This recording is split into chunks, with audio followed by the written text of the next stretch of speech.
Good evening and welcome to the Drive at 5 on intellectualradio.com/iHeart radio station. I'm your host, Roman, and we have a terrific show planned for you today.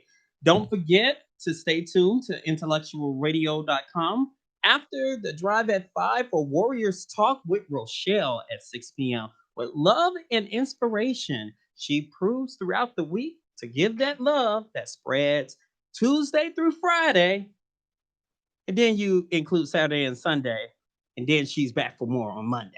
So 6 p.m. Warriors Talk with Rochelle. Tonight, my guest is the state chairman of the Independent Voters of Illinois Independent Precinct Organization, Joseph Michael Carr.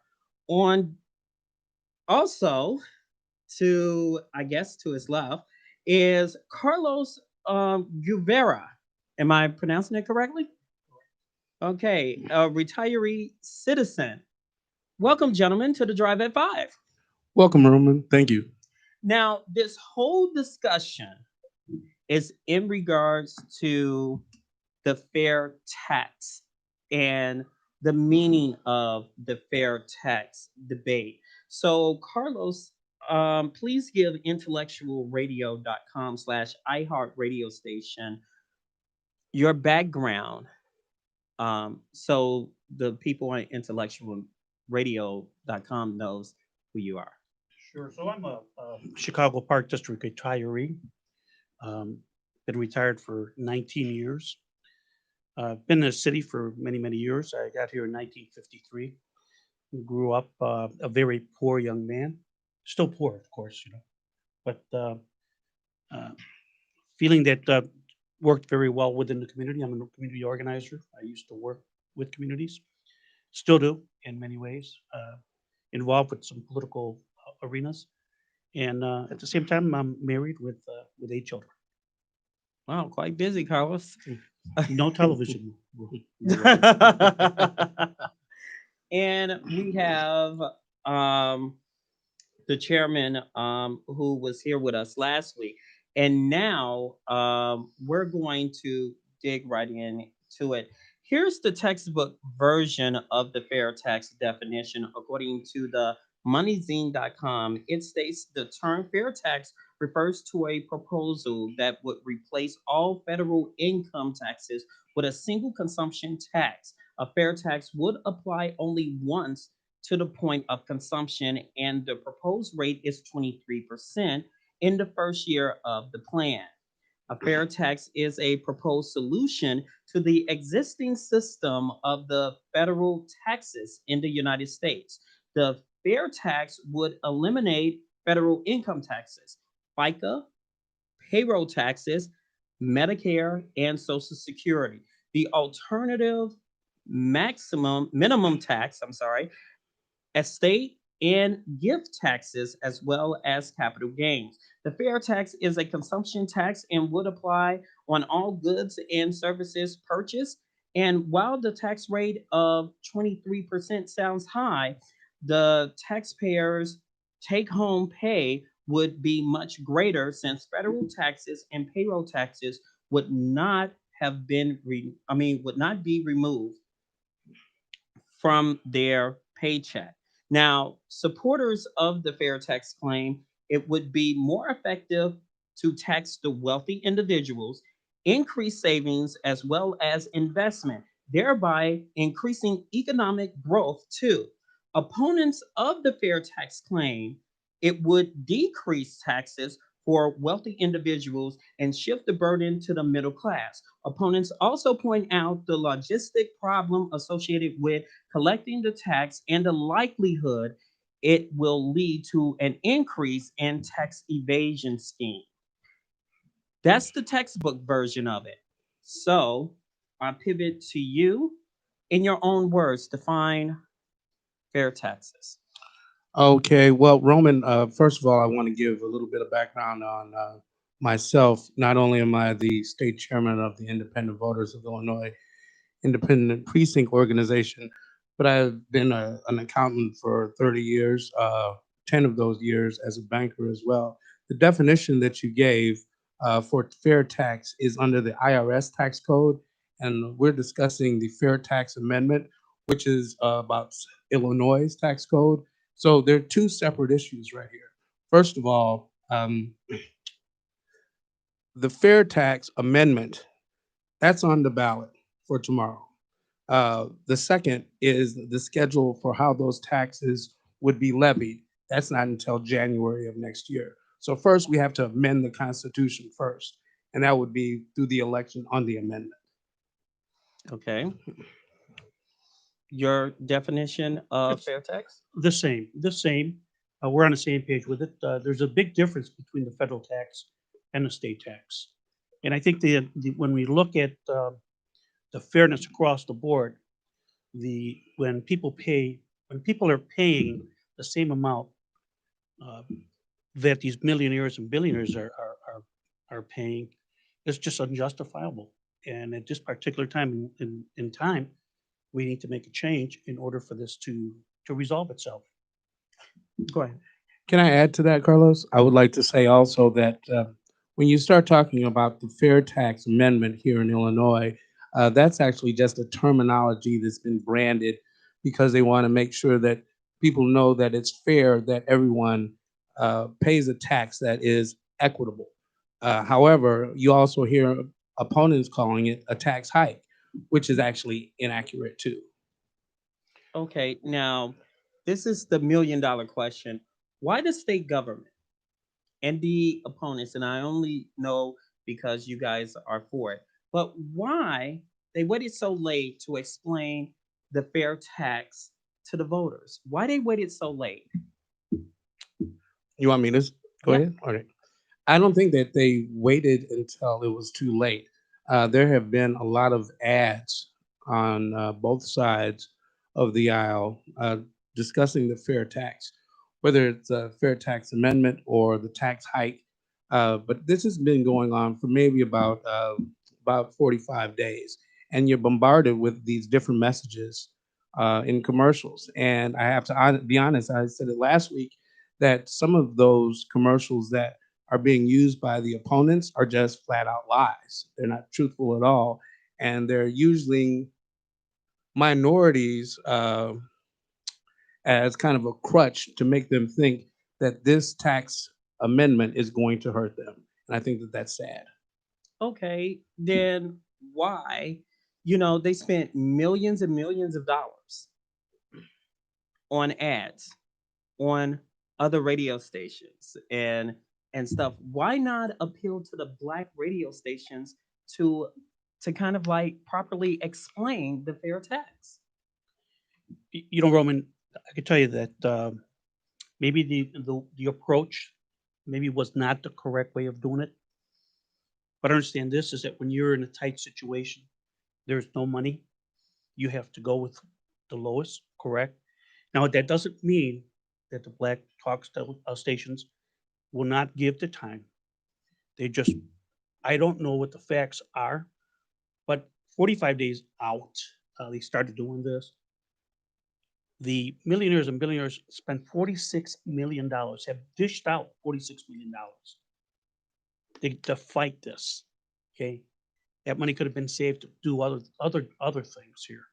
So to say that one group is being left out, I don't know the facts to that. Now, if you could give us numbers, that's great. But when you go on the air, you get more people on television than what you do on the radio, and they're gonna flash it on a regular basis, and they're gonna show the faces of the people, and they're gonna show both sides, and then you're confused because one is telling the truth and the other one's telling a lie. And as you continue to build on that lie, you continue to build confusion. So what is the lie, Carlos? What is the lie that's frequently being told to the average voter here? Well, the gradual taxation, okay, it just didn't start yesterday, didn't start today. It started a while ago. And back in 1970, when this was first started, okay, the legislation did pass with a no gradual tax increase onto that. They were at nine point something at one time. When they passed that, they brought it down to 6.3, I think it was. Okay. Today, if you look at the gradual taxation, if you look at the scales, you go from 4.75 to the low income to your billionaires that will have to pay 795. There's a big difference there in numbers. We don't have, as poor people, we don't have the money that they do that they can keep in the bank, continue to build, multiply on what they have. We work hard, and what little pennies we have to put it on our children, on our homes, our insurances, and our cars. These folks live on the interest. So it should be, though they work hard for their money and have their schemes set up, we have to understand too, if they make that much money, we also need to have them pay a higher tax. You agree with that assessment? Yes, I would like to continue Carlos's thought as well, because what a lot of people don't know is that in the United States, there are 41 states that levy income tax. 32 of those states use a graduated tax system. 9 of those states, Illinois being included, use a flat tax. And actually, when you look at it statistically, the states that are using the graduated tax are performing better because they have more disposable income from their tax system than the 9 states that aren't. Okay. Pretend like I'm in third grade. All right, Carlos and Joseph. Sure. Okay, you're spitting out gradual taxes, right? Graduated taxes. What does that mean? Why should we be focused on gradual taxes and tax hike, the confusion of the tax hike? And is it a play on words? What is it? So explain, pretend I'm in third grade and I'm listening to intellectual radio. I don't know what the heck you just said. So help me understand it. All right. First of all, I think the root of the problem is there are fundamentally two ideologies about what the tax system is supposed to serve. Liberals, Democrats, however you want to phrase them, they believe that the government is for the people, to help the people and assist the people. So the money that's levied for taxes goes to governmental services, for schools, for public safety, for hospitals, all of these different type of subjects. Then ideologically, Republicans or conservatives, however you want to phrase them, they consider that business should take care of all of the means. The free market should reign. So the government should be smaller. So it doesn't have the same burden to take care of the citizens. So how taxes were actually created, and we know this because the country was founded on the pilgrims leaving Europe to come to the United States to get away from taxation. They didn't want to have to pay taxes to the king. Whereas now we're in this kind of conundrum. We're experiencing the same problems with taxes that our founders had when they came over here. But without taxes, our country would wither on a vine and die. So the basic essence of the tax system, from being told to a 3-year-old, is we want to take money that you earn. This is personal taxes. We want to take money that you earn to help our government run. And provide services with the money that you're providing. Each year services get more expensive. People are asking for higher wages. Materials are higher. So as we continue to evolve with this taxation, we also have to look at the growth and the expenditures that are growing. And as a third grader, I would say to you, Roman, this is whatever money you have. There's two ways of doing it. Once you pay your taxes, take some of that money, put it aside so you can save and spend on a rainy day, and then put some money in your pocket, Roman, and buy what you want to buy. Later down the line, if you run out of money, you're going to get something from the state. If it's unemployment, if it's uh, what is it, your retirement, okay, Social Security. These are things that all goes for. So remember, there's always a good thing that could come out of this, as long as you have leaders that are able to spend it correctly, and No, you're when watching you them, and when you no, no, let me finish, and you keep them on check, and we have the power, Roman. We are the people that actually put them in power. And see, there lies the difficulty with the ideological viewpoint of government doesn't know how to take care of its people. And that is the root of this debate. The whole debate revolves around the fact that, well, I know how best to spend my money, the government doesn't. And that's fundamentally what's the argument. So the millionaires and billionaires that are supporting uh, the not voting for the fair tax or the tax hike. That's what they're supporting, not voting for this tax hike. but when you look at it, to me, when you wait for an explanation from Springfield, something is hiding there. It just seems like they're hiding something. When you're hiding something, you're going to take your time. You're going to wait till the last minute, just like a football game. The quarterback, the other team is winning. The quarterback, DDD, la da da da da, late to time, tick, tick, tick. 45 days, you're bum rush them, and you're like, let's see how it goes. Springfield is hiding something, and they know to hide something. You talk about leadership talk. Carlos, and I'm sorry about that, Carlos. And when you're talking about leadership, we don't have a good history with leadership down in Springfield. So why should we give them a blank check? You're not giving them a blank check. Yeah. You So are. here, Roman. Let's start this way. We are the people, and we are empowered. We put them in, and we can replace. At the same time, we have a very, very educated society nowadays. If people take time to read what is being put out there by pieces, they could see that this gradual tax is a benefit for them. It's not hurting them at all. Now, So who would benefit for the fair tax the most? Who would benefit from it?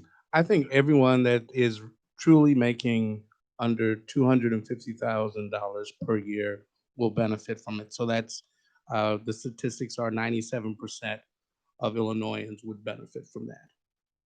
that's the facts. Yeah, and yeah, don't forget too is um, when you look at the gradual taxation here, and you think about the additional money that will come to offset the deficit that we're in right now. And so, Roman, you're completely right. We have had leaders that have not been very good to the state, but they're no longer there, and so we need to move forward. Are you kidding No, me? no, that we Now, have we've had a I lot of mean, we've come had a on, we've they're had no longer there. we have a change. We've had a change in administration. They're trying to get one, and that's the Speaker of the House. So there, we're not singling out one individual here. I know, but when you say there's no changing of the guard there, Well, not yet, not yet. Roman, again, this is a due process that people have to go through, and I think people are speaking up nowadays, especially the legislators are speaking up a little bit more. So control. now I will say this: if the fair tax amendment is voted in with 60%, and the schedule is enacted on January 1st, 2021, within that first year, we would have been able to uh, take in $3.8 billion from the fair tax. However, in this COVID world, which is a different world, which has a huge impact on local budgets, state budget, and even the federal government's budget. Uh, Even at the worst, with enacting the fair tax amendment and the new schedule, you are probably looking at somewhere around $2.2 billion infused into the the economy. This is a reminder, and there's some conversation. So I'm going to ask you both this question. Remember, I said, why should we trust Springfield with taxes? They are the ones that messed up the lottery system. Lottery will pay the education. We don't have to worry. 100% goes to education. Why should we trust them now? It's kind of like your girlfriend saying, "Trust me with your checkbook. Trust me." You know, we I know how to balance the budget, and you look and you're like, well, they're paying a lot of money, so we can use like 10% of this to go to this, and 10% to go to that, to go to this, and 20% to go to this. And education is like, what the, you see what I'm saying? So the fair tax, let's say a lot of money goes into it, and then here comes legislator such and such. Well, we got this much money. I'm gonna pick this one out to go to here to balance the budget. Well, I think first of all, yes, there was some problems with the lottery, but you're not changing. The lottery was not designed to take receive money from the tax structure. The lottery was a shell game, and that's back in the day. It used to be called numbers racket. So I'll say that taxes are a little bit different. I should hope, but taxes, uh, basically, you have two things when you're dealing with taxes. You have your tax burden and your tax rate. So your tax burden is the percentage that a person's personal income is going to pay for the taxes for governmental services. Right now, Illinois is ninth in the country, uh, hovering around somewhere around 9%. And your tax rate, that varies from state to state. So there's a little bit more structure involved than what we had with the lottery, first of all. And just constitutionally, there's more bite. You can, it's the Constitution of the Illinois Republic. So it's not going to be like some program like the lottery that they created to fund education. But this is actually a tax-based constitutional effort. So Carlos, what he said, just like a legislative answer. You're you're the average Joe. You're a retiree. You the backbone of society here. What did he say? Did he convince you that we trust them with the lottery system? Why should we trust them with the fair tax? Was his explanation good? With the lottery, sure it was. With the lottery, because the way it was set up, how it grew, and went when they merged with other states in order to wind it up even more than what it was. The original uh, the original was just what is it? Pick three, pick four, and lotto, and then came Mega that united some states from the Midwest. Then came Powerball that went nationwide. Yeah, he's explained it completely right. That was set, and was it mismanaged? I don't know if it was mismanaged because I don't know the numbers behind it, but I can tell you this: if you look at the gradual tax, okay, and if you're asking me about the gradual tax, I can tell you is that there's an accountability. There has to be an accountability now. Everything is in black and white, and this is what they're putting out. But In order for us, if you wait, if you say you use the word accountability, okay. Right now, I don't see no accountability.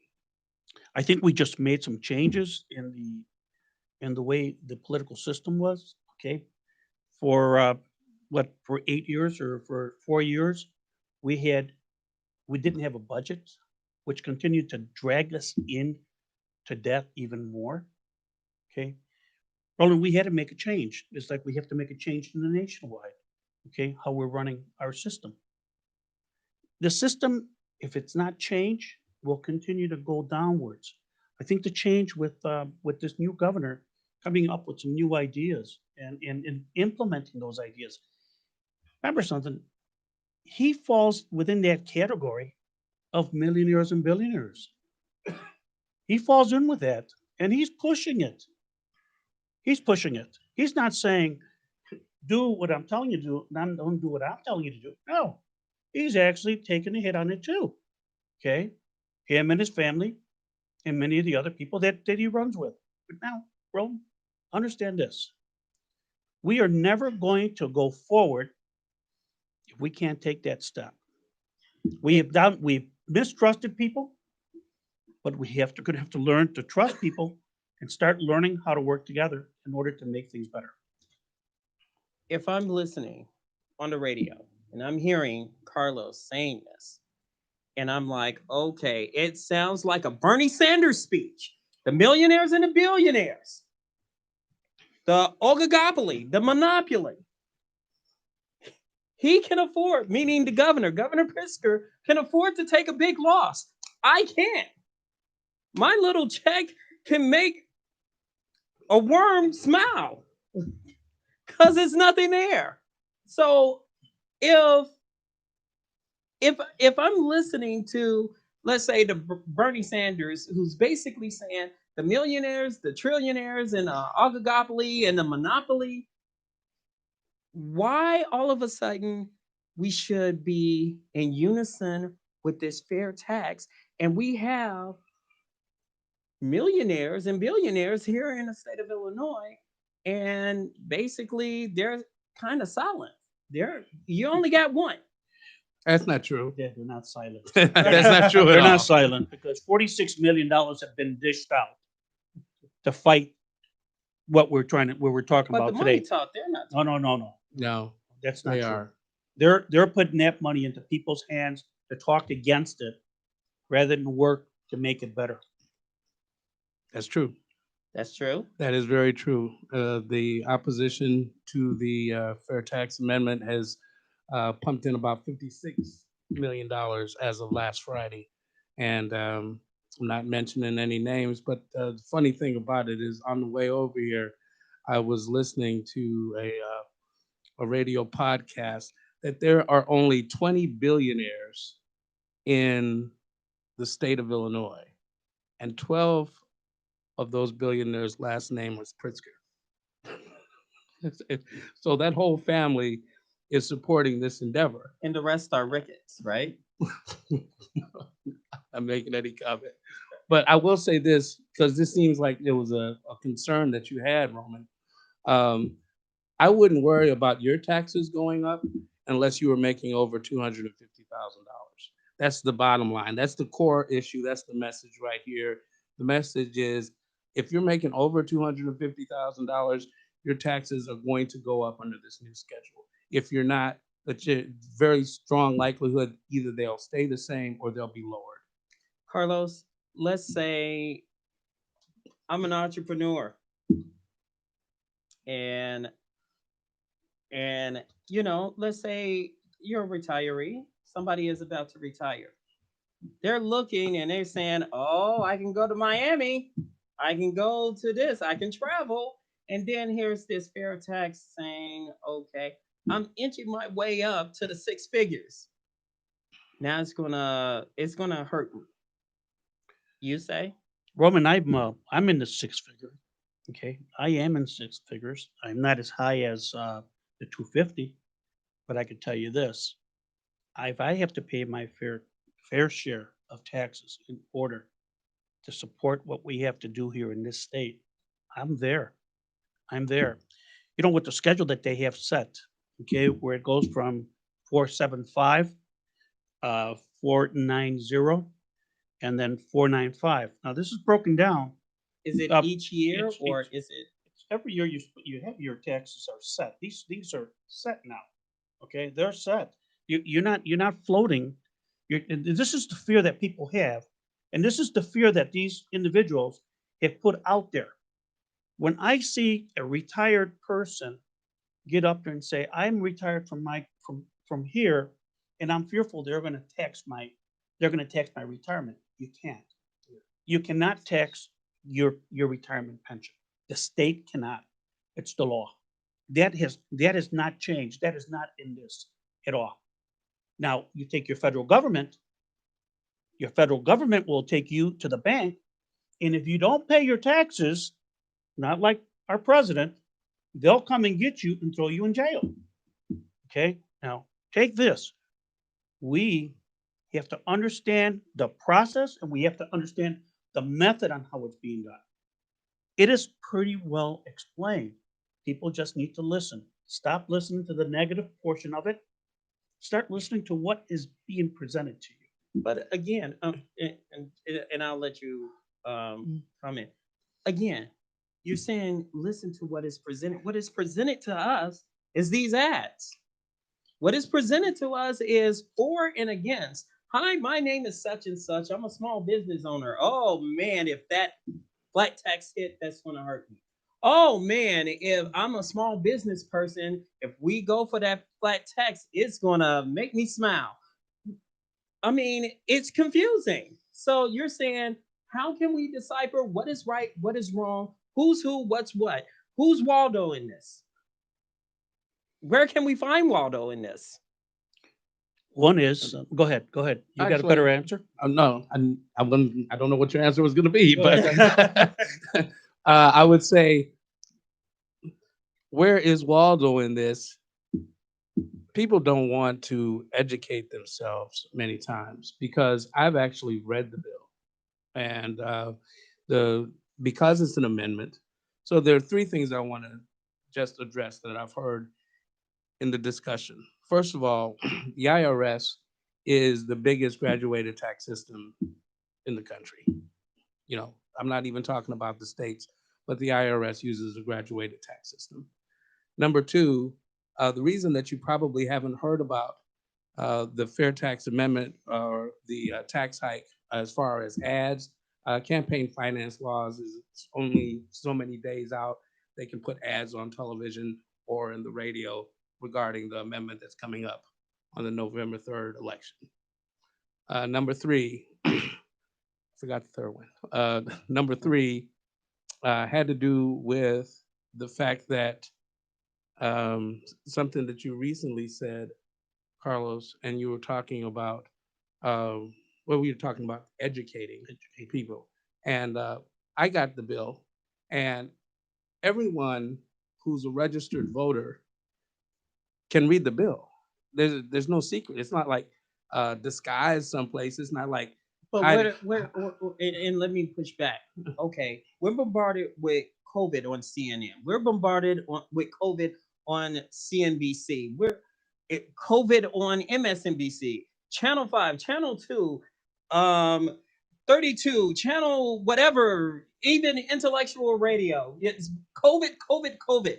Nothing about fair tax. So if I want to be informed about this, nobody didn't say, okay, here's a little snippet on Channel 9. Here's a little snippet of Oh, I disagree. I have to push back on you on that because I've been on several different.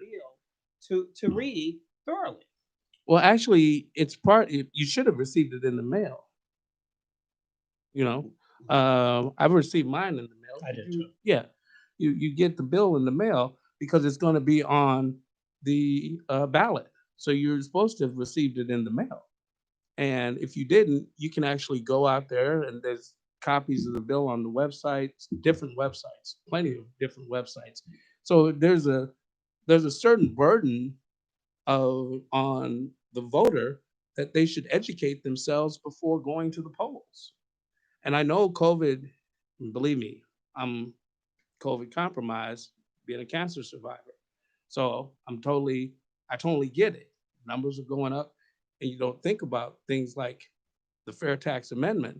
But when COVID is gone, these are the things that you voted on over the next 4 years that are going to impact your life directly.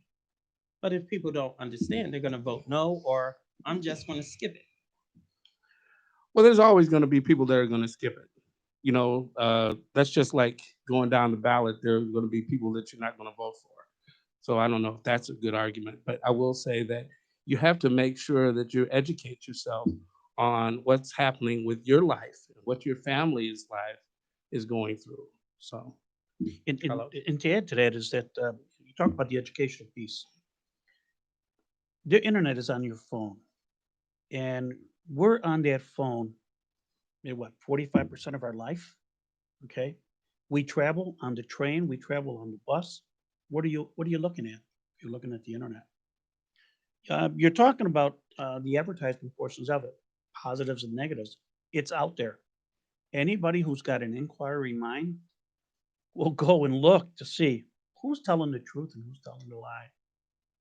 And I And so, encourage that. yeah, and so when you look at the whole perspective, the whole scope of this, Roman, this is a benefit for us.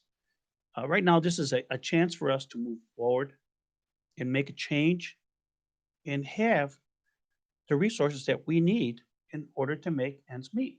Right now, it's not. The COVID, you're completely right, but that sounds like something one of our elected officials nationwide, national wise, talks about all the time. He created the problem sometimes. And he says, COVID, that's all that people talk about. Yeah, we have to talk about COVID, but we also have to talk about what's here in Illinois. What is good for Illinois? This is good for Illinois. If passed, farmers and 50% of small businesses would be affected by this. If I am a small business owner and I am already taxed up to the wazoo, to the ceiling, how can I get a profit out of this? Well, That first of that all, will be the main question of a small business owner. it really depends on their corporate structure, because as we've said this entire interview, this is about personal taxes. It's not about business taxes. But can I push back a little bit? Let's say I'm starting out, and let's say I am a sole proprietor. How would that affect me? Then you will be affected by this, especially if you're making over $250,000. And I think the word sole proprietor, and if you're a corporation or an enterprise, you have expenditures. You're going to have employees. You're going to put that money right back in there, right? You're not you make a certain amount of money, but you're also putting it in. It's your net, the net that you're going to get. But you also said, what about the money for me? What about me? I Like it- mean, I want to go to shake my groove thing at you know. If it takes $250,000 to shake your groove, you're in trouble. I actually got the vision of him shaking his group thing that made me laugh. but you get what I'm saying though, right? It's understood, but again, you know, the way you live and the way you run your business are two different things here. You're talking about. I think this young man had mentioned strongly about the the net. The net. What are you taking home, right? What is it that you're making at the very end there? What are you dishing out? Here's an accountant. He could tell you point by point what has to happen here. They need to maybe look for a good accountant to start working a little better, a little smarter. Fundamentally, it's that same argument that I heard at the very beginning. To me, it boils down to ethics. Is it fair for someone who doesn't have to pay the same amount of money as someone who has a great deal? Period. Period. Well, according to research group, that if people of Illinois would vote yes to the fair tax, black businesses as well as job losses will hit the black community the hardest. Why the fair tax will hit the black community the hardest? That's what it was said according to the research group. Well, I first of all look at research groups and polls because uh, I learned from working on my doctorate that you can use those and manipulate the numbers to drive whatever point you're trying to make home. I'm just telling you from the numbers point of view that it does not impact the Black and brown communities like that research poll is telling us that it does. Uh, when you start talking about flight in Chicago and Illinois, I know that one of the arguments is that the billionaires will pick up and they'll leave the state of Illinois. Chances are they have 2 or 3 different homes in various places anyway. So I don't know if that's necessarily a good argument. The money that their disposable income, they don't necessarily are putting it into the Illinois economy. It's the people that are the first line responders, the people that drive the buses, the people that work as grocery store clerks. Those are the people that are really impacting the economy, and those are the ones that need a tax break. And that's the facts. As you mentioned, as first responders, we need to take care of our first responders. We need to have money to pay for that too. They do need that money to come across to live with. They put their lives on the line every single day, especially with this COVID situation. Carlos, you mentioned um, a rainy day fund. Why not have just a rainy day fund in the state of Illinois? Why not have that to kind of like counter what may happen instead of like a flat tax? I don't think government works like that, Roland, at all. I Do mean, we you have? Do we mentioned a have? Do we rainy have? day Hold on. Do fund. we have reserves? I think our reserves are through the stocks and the that we buy. Am I correct to say? Mm. How we invest? That's our rainy day. Okay. Your rainy day is how you take money on a regular basis from your paycheck. Either you run it over to to the bank and put it in a savings account, or you take it to home and put it on in your pillow and save it until you're ready to spend it. But again, there is a rainy day. That's through the stocks and that they have. Now I'm going to throw something in here, Roman, just for grins. I was on a fair tax debate Zoom conference meeting this past Saturday, and one of the libertarians that was on the Zoom argued that the same result could come from providing tax credits opposed to changing the constitutional and with this amendment. And fundamentally, he was correct because you could use tax credits. The tax credits would be huge, provided to billionaires and millionaires. Those tax credits would be huge.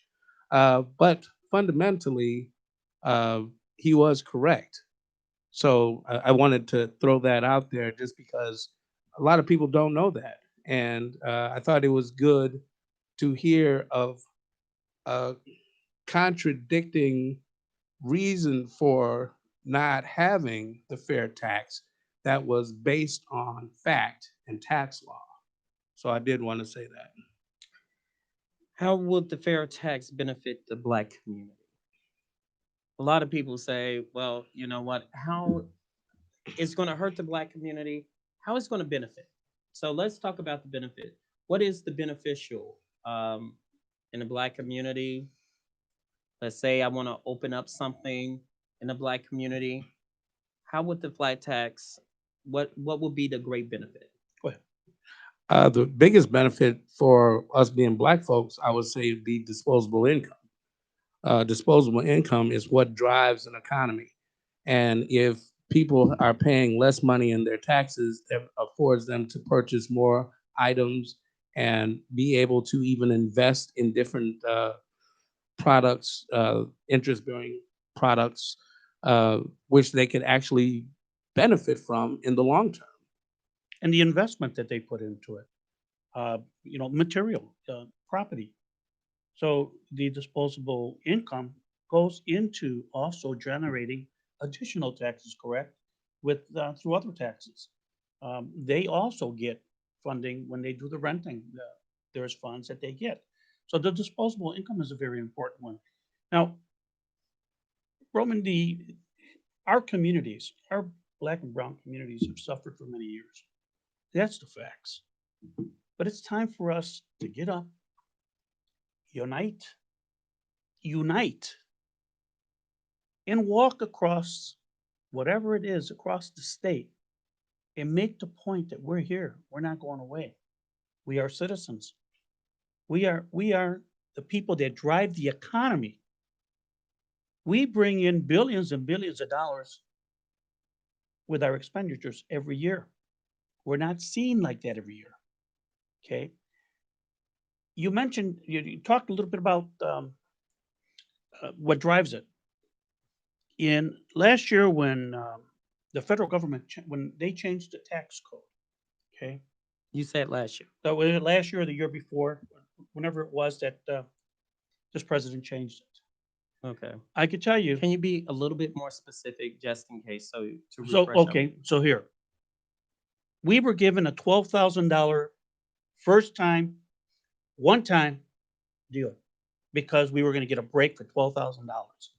Many people chomped on that. They loved it.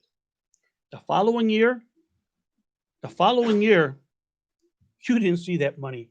You didn't see any $12,000. Matter of fact, God bless you. Matter of fact, you saw more. Saw less money come back from the federal government than what you put in.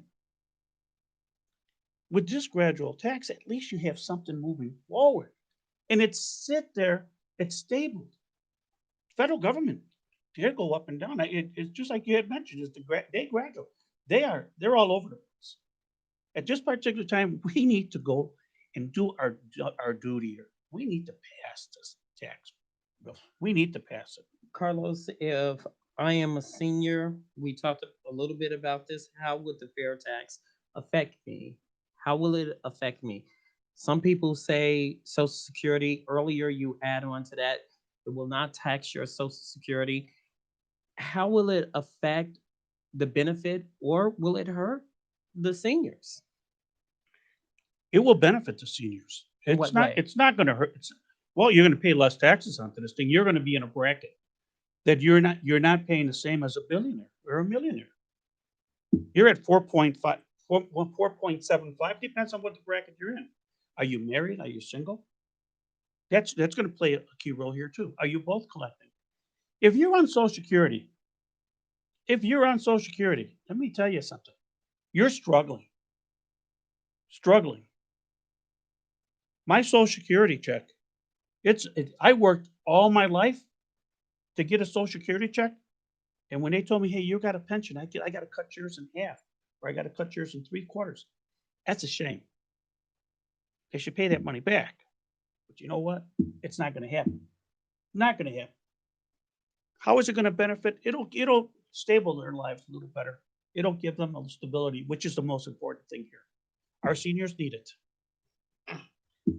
Just briefly about pensions, I think that the way that Illinois has managed pensions or mismanaged pensions over the years, I think that it gives us a further problem with people trusting the government here in Illinois. And But that's the issue. Trust. I get that. And that's what Trust. I, Come on. what I else? mean, it's But like it's a big word in Illinois. The word trust. yeah, Trust. When that's Trust the the you that's when nation. the you hear Carol Marine, NBC5 investigation team, Channel 9 investigating team, and you hear state legislators getting caught up. well, trust is the elephant in the room. Let's call it what it is. It's we have seen unethical behavior from both sides of the aisle, down in Springfield and City Hall, and at the county. And we have to make sure that we make sure that we hold our elected officials accountable. That's the entire purpose of the independent voters of Illinois, that we believe in electing individuals who are going to support good government through accountability and transparency. Yes, there are people that are still in office that shouldn't be there. We have to vote them out.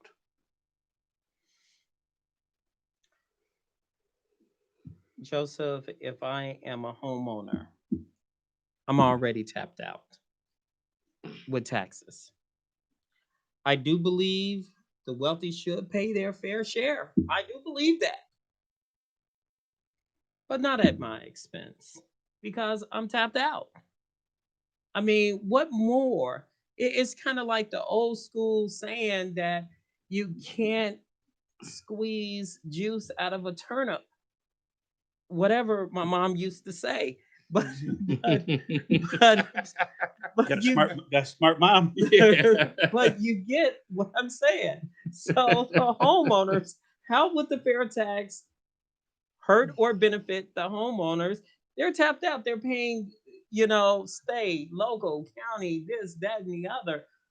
Well, I go right back to the talking point. Unless that homeowner is making more than $250,000 a year, it should not impact them. They're gonna find a way. Uh, and that's your belief. And I think that a lot of people on the right side of this argument have that same belief. There's this overall mistrust of government right now. And you and I talked about this last week when I was telling you it was difficult to get my sons to vote because they don't trust government Don't get anymore. me started with that. So, and it's pretty much the same argument that you don't trust how your money is going to be spent. Because it's better in your pocket than in Springfield's pocket or in some lobbyist's pocket. So you don't want to give your money because you don't know exactly how it's going to be spent. But there comes a point where you have to say, this is ethical because there are so many services that need to be provided right now to make Illinois go. Just run at a basic level. I'm not talking about any frills, but just at a basic level, we have a deficit that we can't meet. And this will help plug that deficit. So these are just facts that need to be addressed, that we need to find solutions. I always get on people But that some people blame Michael Madigan for that. And some people, it's kind of like he's been in there for so long. I know you can't pinpoint or finger somebody, but on the Drive at Five, we try our best to do our best to whatever people say, to keep it real.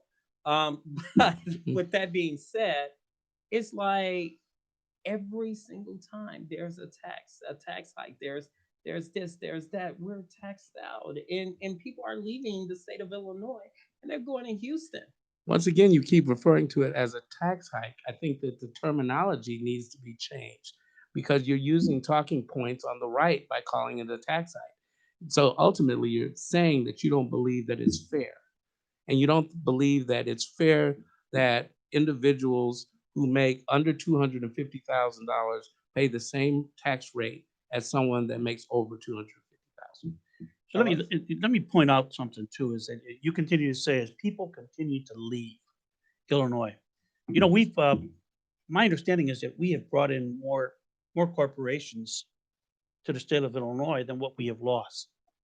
A lot of our debt is that how do you attract corporations to come here? You definitely have to give them something for them to come here and get those jobs. Okay, good paying jobs. You have to draw them in. The other thing is, we talk about the the increase in taxes. Well, we've had an issue with tax with not having a budget for years, right? And so we dug ourselves up in a hole. Prior to that, we also had issues with other governors with their taxation. This just didn't start. Roman, this started back when the Republican governor Richard Ogilvie, with him and Richard Daley got together. Okay, and they did what? It says they needed to establish the first income tax state's first income tax in 1969, just to catch up on all the expenditures that were going on. It continued to roll and roll and roll. If this passes, and we hope it does pass, we're able to invest that money into that debt, into that hole, cover it. You want to know how you start bringing back the taxes? Let's start paying that debt down. We can start bringing money back to the community and giving it to the people where it belongs. And Joseph, if it doesn't pass tomorrow, then what? Well, we still have a flat tax. Basically nothing has changed. Will the Uh, argument still continue? oh yeah, the argument has been around since 1971 Mhm. with Don Clark Netsch. Yep. And so it's been around since 1971. I don't think that it's going anywhere. We have been waiting for a Democratic governor that was not afraid to take on this project that could self-fund, because the very strong likelihood is they wouldn't get financial support campaigning, and that's what we got. So if it doesn't pass this term, I don't think that it's going away. And as I said before, out of the 41 states that have an income tax, there are only 9 that have a flat tax, and Illinois being one of them. So those other 32 have it right. Okay, gentlemen. Here's a two-part question. I'm a listener on, and I'm getting a hard rap, so I can't debate you guys no more. So, so quickly, give me how they can get a hold of you and contact if they want to talk more about the flat tax. Sure. Same information that I gave out last week. Independent Voters of Illinois, Independent Precinct Chapter. For those of you that know by acronym IVI IPO, you can reach me at my email address, which is statechairiviipo@gmail.com, or feel free to give me a call on my cell phone, 773-633-7933. Thank you. Carlos? If I give my cell number, you're going to call me? I'll call you. Well, look, I could tell you, if people want to know who I am and where I'm at, if they reach out to you, you can reach out to me and we can exchange it. Okay. If I pull out numbers, my telephone number out there, it might go the wrong way. Okay, no, So, you know, so- no problem. Can I say one last thing? Sure. Please, if you haven't voted already, vote tomorrow. And if you haven't voted and the person next to you and the person next, bring somebody with you. Okay, duly noted. To be continued, I would like to have both of you back. Thank you. We would like to be back. It was a pleasure. Thank you. That's going to do it for us on the Drive at 5 on intellectualradio.com/iHeart radio station. Thanks to our executive producer, Earl Winfrey Wanda, who's behind the scenes. You guys have a wonderful week, everyone.